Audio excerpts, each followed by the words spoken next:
Japan local ட்ரெயினில் இருக்கிற rest ரூம்ங்க. So local ட்ரெயினில் இருக்கிற ரெஸ்ட் ரூம் எப்படி இருக்குது அப்படின்றது பாருங்கள்.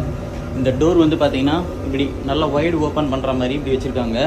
இதில் வந்து உங்களுக்கு லாக் பட்டன் இருக்குது, அக்கேருன்னா ஓப்பனு, ஷிமேருன்னா க்ளோஸு, இதெல்லாம் இங்கே கொடுத்துருக்காங்க இல்லைங்களா. இந்த இடத்துல நம்ம ஹேண்ட் வாஷ் பண்ணுறதுக்காக இங்கே கொடுத்துருக்காங்க. அதுக்கு அடுத்தது இங்கே சீட் கிளீனர் இருக்குது, அது ரொம்ப முக்கியம்.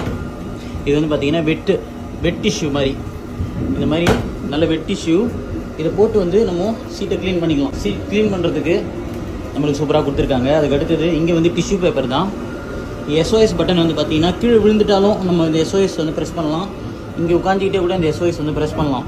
இங்கேயுமே வந்து ஒரு சின்ன ஹேண்ட் வாஷ் கொடுத்துருக்காங்க பாருங்கள். அது மட்டும் இல்லாமல் குழந்தைய வச்சுருக்கீங்கன்னா இந்த மாதிரி குழந்தைங்களுக்கு இங்கே போட்டு டயப்பர் எல்லாம் க்ளீன் பண்ணிவிட்டு இங்கேயும் வந்து டிஸ்போஸ் பண்ணிக்கலாம். வயசானவங்களுக்கு, முதியவர்களுக்காக இதெல்லாம் முடியல அப்படின்னா அவங்க ஹேண்ட் ரெஸ்ட் பண்ணிக்கிறதுக்காக, குட்டி குழந்தை கையில் வச்சுருக்கீங்கன்னா அவங்கள இங்கே உட்கார வச்சுட்டு பண்ண முடியும். ஸோ சின்ன ஒரு டாய்லெட்டாக இருந்தாலும் எவ்வளோ விஷயங்கள் பண்ணி கொடுத்துருக்காங்கன்னு பாருங்கள். ஏன்னா போட்டு இருக்குன்னா அதை மாட்டுறதுக்கான ஹேங்கர் இங்கே கொடுத்துருக்காங்க.